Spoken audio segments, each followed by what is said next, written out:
All right, what's up, guys? My name is Josh, if you've never seen one of my videos. The example of today's video is not going to be what I normally do. Normally what I do is very highly edited reviews. This one's going to be more of a discussion-based thing and kind of a comparison between all these headphones, because I've done individual reviews of all these headphones, links in the description down below. A little bit higher quality than today, but there's a lot I wanted to say or that I left out of each of these reviews that I wanted to either add or touch on and especially compare, but I didn't want to make a bunch of videos cross-comparing for different headphones. It'd just get way too complicated and I didn't think it was necessary. But I did want to talk about the differences between a few of these. Kind of, what I thought about each of these headphones in comparison to the other one. Now, before I talk about that, I do want to send a huge thank you to Flux from Discord for sending these out for review. It's very generous for you to loan these out to me for a little bit. And just as a disclaimer, I'm not affiliated with any company that I'm talking about here. And so all thoughts, opinions are my own. I'm not being influenced, asked, or otherwise paid to say anything in particular good or bad about these headphones. So there's a couple things I want to cover. Build and fit, amping and sound, and the extra miscellaneous stuff that I thought about adding. So right off the bat, the best built headphone on this table is the Focal UTOPIA. Between the fit and finish, the pads, the carbon fiber, just the solid feel and construction of this entire headphone, and even the case is the best on the Focal UTOPIA. Most comfortable goes to the HE1000 V2. This headphone is amazingly comfortable to me. I think seconded by the HD800, then the UTOPIA, then the LCD-4. The LCD-4 is a massive, heavy headphone, which is comfortable at first, but after about, I don't know, probably about 20 minutes of listening, not super comfortable after that. A much better lounging headphone than really anything. But this headphone probably wins for comfort and I think looks department too. I think I like this one the most for looks. Build quality is not what I would consider to be $2,600 or whatever the cost of this headphone is. I think it has veneer, kind of a fake wood on there. It is gorgeous and it's super lightweight and it feels solid in the hand, given how lightweight it is. But it's just one of those things where you kind of take a closer look at it and it doesn't quite have the fit and finish of kind of any of these other headphones, which it's a little bit disappointing. But if it's comfortable, lightweight, fits well, and it doesn't seem to be falling apart, can't really complain too much, I guess. So I'm not sure the weight of all these, but the LCD-4 is definitely the heaviest. Then it's the UTOPIA, then the HD800, and then the Headphone, just by feel. Now there's a couple things that I want to talk about regarding amping. Now there's a couple schools of thought when you're talking about amping. Some want a revealing headphone that can kind of shine a light on what each amplifier is capable of. And that's kind of on this side of the spectrum here. And then there's headphones on this side of the spectrum, the opposite side, that has kind of a very non-revealing signature. Like pretty much no matter what headphone amp you put the LCD-4 on, it's going to sound relatively the same. There's going to be some minor differences, but it's not going to be nearly as revealing as the HD800. Personally, I fall somewhere in the middle of what I like. I like a headphone that I can definitely tell the difference between amplifiers of, but I don't want it to sound like I'm listening to a very different headphone. Like when you listen to this, yes, if you're a trained listener, if you know what you're listening for, you could definitely hear the differences between amplifiers, like 100%.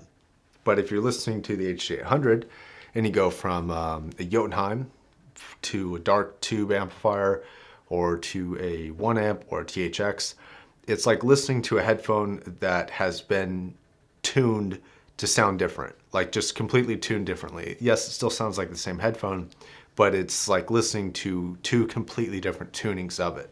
And it's really that significant. Now, this is just a personal thing. I don't know if this matters to everybody, but it's something that I would consider. Like, you're gonna have a hard time finding an amp that pairs nicely or perfectly with the 800. This is a little bit less revealing than the 800, but still pretty revealing. And will definitely benefit from a clean amp. Revealing, but not as revealing as the UTOPIA. And then not not really what I would consider to be revealing by too much. And that's going to be pretty much all I have to say about amping. I just kind of wanted to bring that up, give you kind of a visual display of super revealing to not really revealing at all. And I'm hoping that you guys can see these ones down here. The amp that I like the most on all of these, to be honest, was the, well, except for the HD800, was the THX 789 from Massdrop. That amplifier is amazing. Now the NFB1 amp sounded awesome, excuse me, awesome for the HD800 because it's a little bit slower. I didn't really like it with a Mjolnir. A lot of people like these with tubes. It may have just been the tubes that I had because none of them were super, super dark. But I like the NFB because it's a warmer sound signature. Still has great resolution in the highs, but it's not kind of a V-shaped or brighter sound signature that you would get with like the Jotunheim. And it's not a super precise sound signature like you get with the 789. And when I was listening to the, you know, if I were to own these, I feel like I'd spend a lot of time fixing them. And I don't know if that's something that I can really advise people to buy. Is something that they have to, you know, DSP correct or, you know, do modifications to make it listenable or amp pair it with a specific single amplifier that works, you know, well enough for it.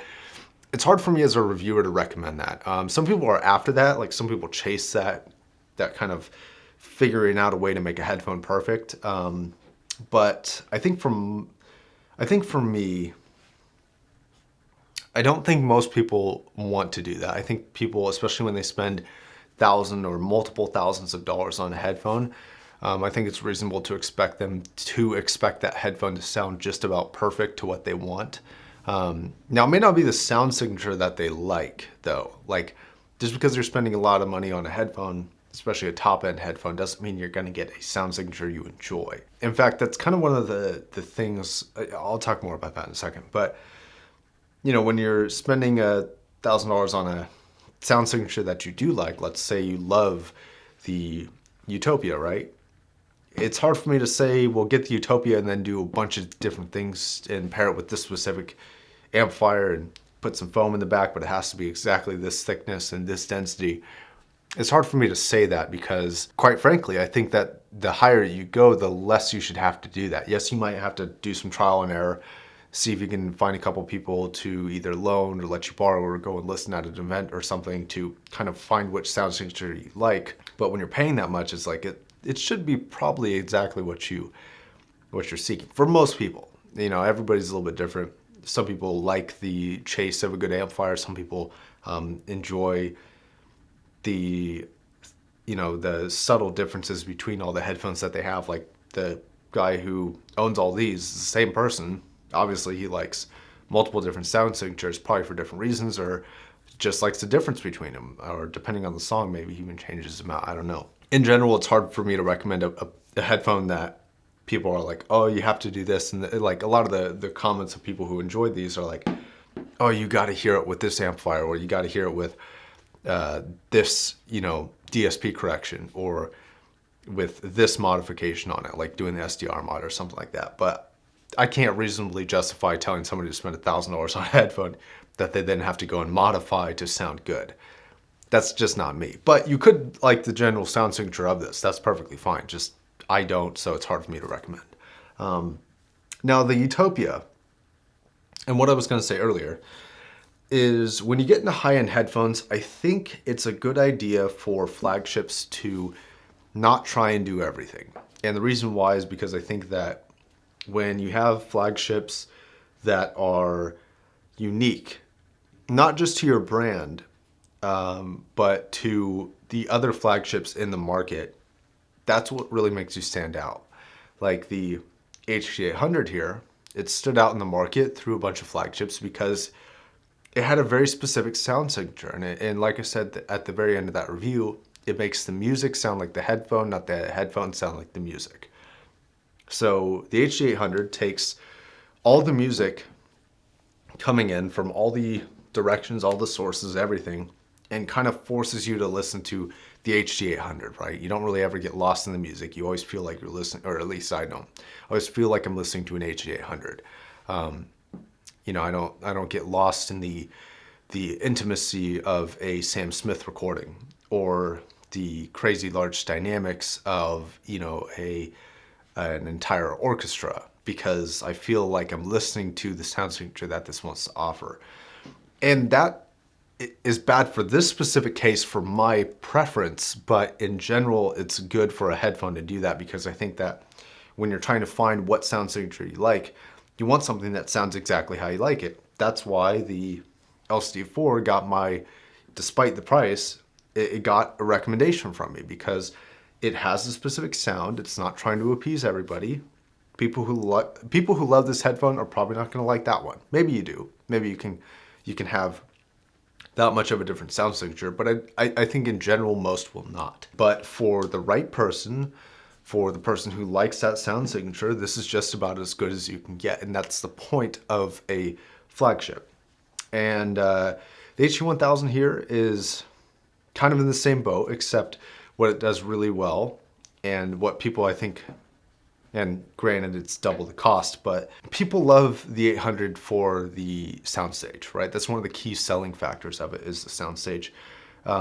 And for gaming, I think it's the best headphone that I've ever tried, but I don't think it's the best for soundstage. Actually, the best soundstaging headphone, at least here, is the HE1000, because it's capable, unlike this, like this sounds wider than the HE1000 does. But the HE1000 feels more natural, because while it's probably, if I were to put an arbitrary number on it, I'd say it's like 95% of the total width of the HD800.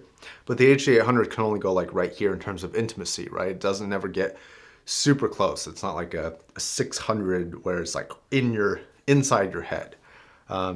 Whereas the HE1000 is capable of doing that. It's capable of a greater range of soundstage, both intimacy and far out, wide, super wide soundstage.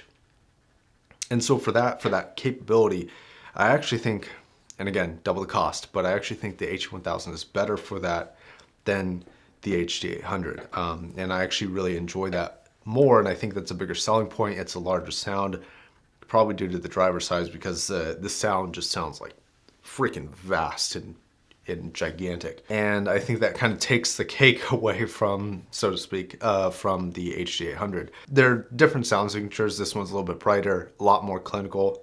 This one's a little bit warmer and a lot less clinical, still detailed, but it's not like a super detail oriented headphone like this is. Like, that's all this cares about. Now, the reason why I didn't give the UTOPIA my recommendation is because it's a headphone, it's a flagship that tries to do everything. It tries to sound a little bit warm, tries to sound a little bit bright, and I don't really think like a flagship is supposed to be something that stands out above the rest of the crowd. And it's not something that stands out to me as being good at one category, where a person could be like, I'm seeking soundstage, or I'm seeking a dark signature, or I'm seeking bass, or I'm seeking detail. It doesn't have that thing. And even compared to the lower end model, the LX, which I directly compared these two to, disregarding price, I like the LX better. Straight up, I like the LX better. And it's cheaper too. So, you know, it's like and I think it's a more capable headphone than this is. And that's a very important bit to this conversation, which is where, you know, this has, you could say, okay, well, you've got all these other categories that specific headphones meet this specific category, but what about an all-rounder? And you're like, well, what about the UTOPIA? Well, it's like, yeah, it's a great headphone, no doubt. It's a stellar headphone, but I don't think it's worth the money. And as an all-rounder, I think there are better and cheaper options that have equal build quality and better looks. And so, like, it's just not something that, there's too many other things to where I'm like, well, it doesn't do anything really stellarly. You know, it doesn't have the best this or the best that. And essentially what it does, it has a lower end model that's a fraction of the cost, like a quarter, and it's better. So hard for me to recommend. And that's just kind of my opinion of flagships. There's no right or wrong. It's just your opinion, my opinion. Maybe they align, maybe they don't. But what I like about these other three headphones, and even though I don't like this one that much, I still appreciate and respect its stance in the market. I think It offers a very specific place to where it's like, okay, you want detail and wide sound, and that's it. Something that's highly tunable. Maybe you want something that can go amp to amp and sound completely different. If you're into that, great headphone. Highly recommended it. There's not really that thing. And HE1000, if you want natural, huge sound, not in the same way as the HD800. The HD800 is wide, like really wide, but it doesn't have this vastness factor that something like the Stax L300 had, where they just sound like gigantic. And it's the same thing that the HE1000s have. Now, despite not being, or just this headphone also being a super large planar, because it's so dark and not as bright in the treble areas as this is, although neither are bright, but it's not as bright as the HE1000. It doesn't have that vastness factor. It doesn't have that detail factor. It just kind of has a great, warm, very pleasing tonality to it. And that's where I recommend this headphone. I guess those would be the stock differences between what they're good at, or in this case, what they're not very good at. Although this one is the most incredible build. So if you want to pay $4,000 for an incredible build, although the Alexa does that better too, but whatever. So those are going to be the differences between the sound signatures. Now, detail is something that I've thought a lot about. And I think there's a few different parts to detail. There's there's a couple considerations. I'm just kind of gonna work through this. I haven't really thought about this before I said this, but there's texture detail, and then there's positional detail. I'm trying to think of how to explain this. I'm sorry. It's more along the lines of detail and separation. It's more like a separational detail. And none of these headphones do everything the best. There are headphones like this has the best separational detail. The HE1000 has the best separational detail. And positional detail as well. The Focal and the HD800 are probably great for that more informational detail, that more textural detail, to where things are very, very crisp, and they have a very kind of cratered and valleyed and hilled kind of sound to them, to where you can make out every little nuance to a sound signature or an instrument or a vocalist. Those offer that. These offer a pleasing sound signature that is it's kind of on the warmer end. And for detail, the LC4 is not very detailed. The LCDX definitely is detailed, but the LCD4 is not super detailed to me compared to all these other ones. Now, I guess I'll compare these two directly for a second. So, and this is dangerous. It's an insurance hazard waiting to happen. Okay, so the difference between the detail between these two is that this one will tell you, in my opinion, more information about the recording, and this will tell you more information about the instruments or the singer. I'm not sure if this makes any sense. How would I explain this? Okay, so this tells a better story of the music, right? So you get this understanding of the placement of instruments more. There's information between instruments that this displays because of the frequency response or the size. I don't know. It just displays positional information, and it has the air passing between certain people, and you can kind of hear that gap better on this headphone than any other headphone that I have on this table. Whereas this, when an instrument plays, yes, it's very locatable, all that fun stuff, but it doesn't have that same isolation in the recording that this has. But it does have probably superior actual detail in the texture of that sound and the quickness of that sound, and the sort of subtle nuances and changes in tonality, in you know, just the slight changes. It's better and easier to pick up on this headphone. It's more force fed to you. Whereas this headphone, you just feel like you know more about that song than with this headphone.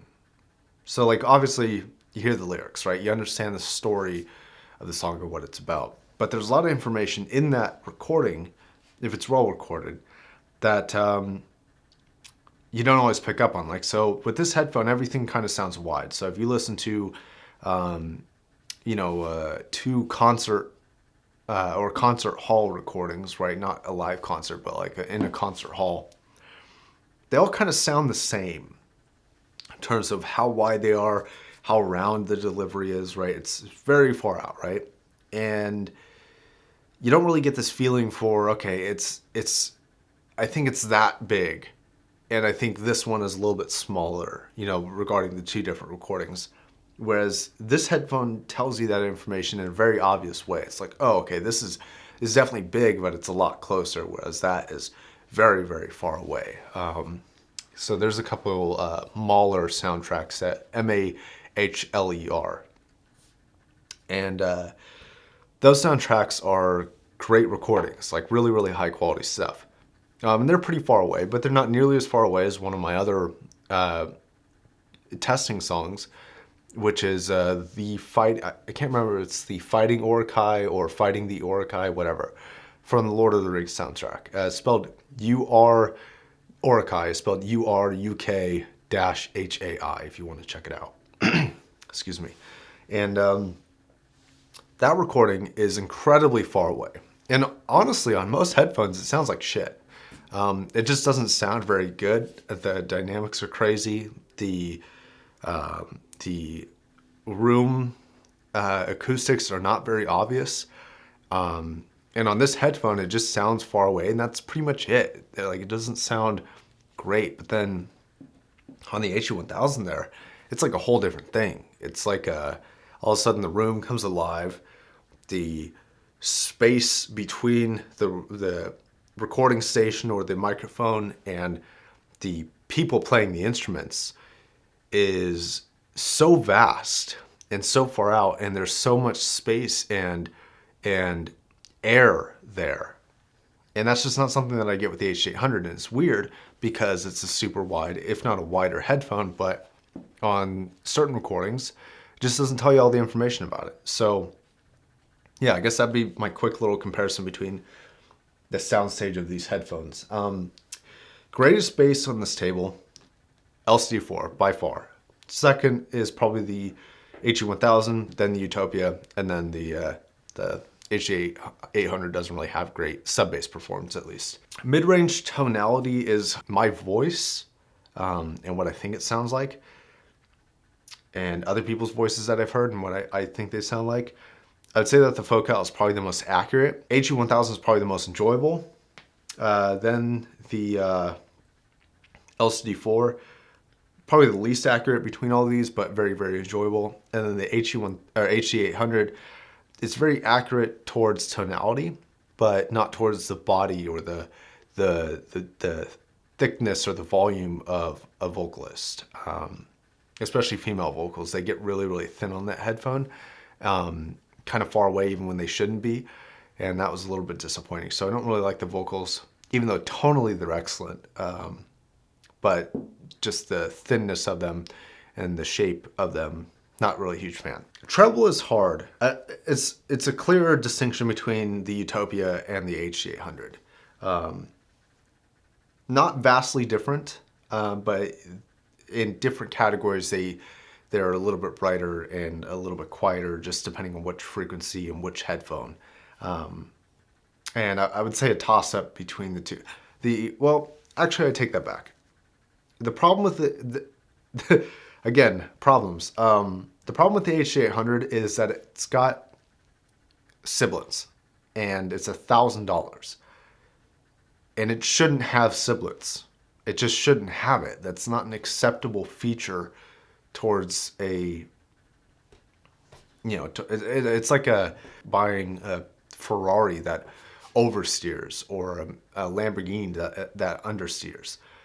It's like why? Like, you have all the capability there, but it just shouldn't do that, and yet it does, and people still buy it. And I guess that's okay. And I think it affects certain people a lot less than it affects others. Like me, the range of sibilance on this headphone is just, it wrecks my ears. I can't stand it. Whereas an equally bright headphone, but not a sibilant one, which is the Utopia, it's bright in different areas, but it doesn't bug me nearly as much as the HD800. And then headphone back there, the DT1990, another bright headphone, doesn't bug me at all, and it bugs me even less than the Utopia does, just because of just how it displays those kind of upper end frequencies and the resolution between them, and the fact that I don't consider the 1990 to be sibilant or the Utopia to be sibilant, but the HD800 is sibilant, which is a little bit disappointing. Soundstage, imaging, they're all really good. This is definitely the most intimate of all the headphones here. Probably well, I guess the intimacy is kind of tied up between these two, but the imaging is definitely superior on the Focal than on the Odyssey.